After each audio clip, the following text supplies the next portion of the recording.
Anatole France, l'étui de nacre, Scholastica. En ce temps-là, qui était le IVe siècle de l'ère chrétienne, le jeune Injuriosus, fils unique d'un sénateur d'Auvergne, on appelait ainsi les officiers municipaux, demanda en mariage une jeune fille du nom de Scholastica, unique enfant comme lui d'un sénateur. Elle lui fut accordée. Et la cérémonie du mariage ayant été célébrée, il l'emmena dans sa maison et lui fit partager sa couche.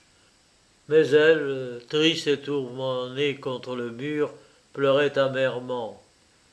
« Mais de quoi te tourmentes-tu ? Dis-moi, je te prie. » Et comme elle se taisait, il ajouta « Mais je te supplie, par Jésus-Christ, Fils de Dieu, de m'exposer clairement le sujet de tes plaintes. » Alors elle se retourna vers lui.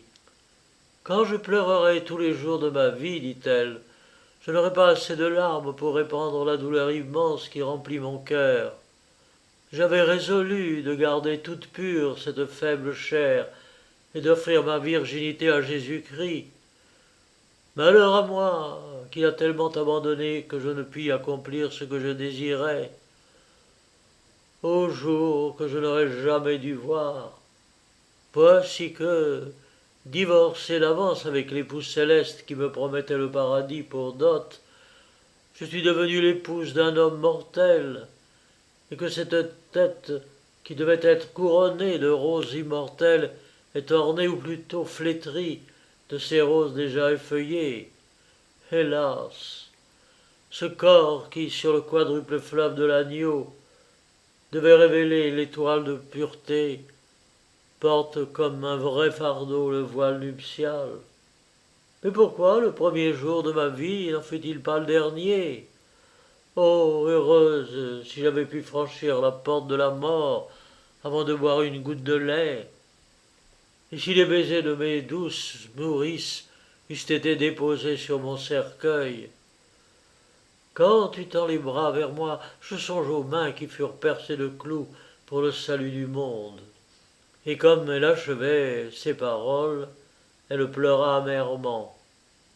Le jeune homme lui répondit avec douceur « Scholastica, nos parents qui sont riches parmi les Arvennes, n'avaient les tiens qu'une fille et les miens qu'un fils. Ils ont voulu nous unir pour perpétuer leur famille, de peur qu'après leur mort un étranger ne vînt à hériter de leurs biens. » Mais Scholastica lui dit « Le monde n'est rien, les richesses ne sont rien, et cette vie même n'est rien. Est-ce vivre que d'attendre la mort? Seuls ceux-là vivent qui, dans la béatitude éternelle, boivent la lumière et goûtent la joie angélique de posséder Dieu. » En ce moment, touché par la grâce, Injuriosus s'écria « Ô douce et claire parole, la lumière de la vie éternelle brille à mes yeux. Scholastica, si tu veux tenir ce que tu as promis, je resterai chaste auprès de toi. » À demi rassurée et souriant déjà dans les larmes, « Injuriosus, dit-elle, il est difficile à un homme d'accorder une pareille chose à une femme. Mais si tu fais que nous demeurions sans tache dans ce monde, je te donnerai une part de la dot qui m'a été promise par mon époux et Seigneur Jésus-Christ. » Alors, armé du signe de la croix, il dit « Oh, je ferai ce que tu désires. » Et s'étant donné la main, ils s'endormirent. Et par la suite, ils partagèrent le même lit dans une incomparable chasteté. Après 10 années d'épreuves, Scholastica mourut. Selon la coutume du temps, elle fut portée dans la basilique en habit de fête et le visage découvert au chant des psaumes et suivie de tout le peuple. Agenouillé près d'elle, Injuriosus prononça à haute voix ces paroles « Je te rends grâce, Seigneur Jésus, de ce que tu m'as donné la force de garder intact ton trésor. » À ces mots, la morte se souleva de son lit funèbre, sourit et murmura doucement « Mon ami, pourquoi dis-tu ce qu'on ne te demande pas? Puis elle se rendormit du sommeil éternel. Injuriosus la suivit de près dans la mort. On l'ensevelit non loin d'elle dans la basilique de Saint-Alyre. La première nuit qu'il y reposa, un rosier miraculeux sorti du cercueil de l'épouse virginale enlaça les deux tombes de ses bras fleuris. Et le lendemain, le peuple vit qu'elles étaient liées l'une à l'autre par des chaînes de roses. Connaissant à ce signe la sainteté du bienheureux Injuriosus et de la bienheureuse Scholastica, les prêtres d'Auvergne signalèrent ces sépultures à la vénération des fidèles. Mais il y avait encore des païens dans cette province évangélisée par les saints Alyre et Népotien. L'un d'eux, nommé Sylvanus, vénérait les fontaines des nymphes, suspendait des tableaux aux branches d'un vieux chêne et gardait à son foyer des petites figures d'argile représentant le soleil et les déesses mères. À demi caché dans le feuillage, le dieu des jardins protégeait son verger. Sylvanus occupait sa vieillesse à faire des poèmes. Il composait des églogues et des élégies d'un style un peu dur, mais d'un tour ingénieux, et dans lesquels il introduisait les vers des anciens chaque fois qu'il en trouvait le moyen.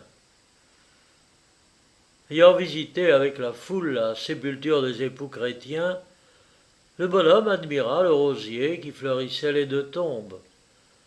Et comme il était pieux à sa manière, il y reconnut un signe céleste. Mais il attribua le prodige à ses dieux, et il ne douta pas que le rosier n'eût fleuri par la volonté d'Eros. La triste Scholastica, se dit-il, maintenant qu'elle n'est plus qu'une ombre vaine, regrette le temps d'aimer et les plaisirs perdus. Les roses qui sortent d'elle et qui parlent pour elle nous disent « Aimez, vous qui vivez !» Ce prodige vous enseigne à goûter les joies de la vie, tandis qu'il en est temps encore. Ainsi songeait ce simple païen. Il composa sur ce genêt une élégie que j'ai retrouvée par le plus grand des hasards dans la bibliothèque publique de Tarascon, sur la garde d'une Bible du XIe siècle, cotée Fond Michel Charles, 7489, 17,9 bis.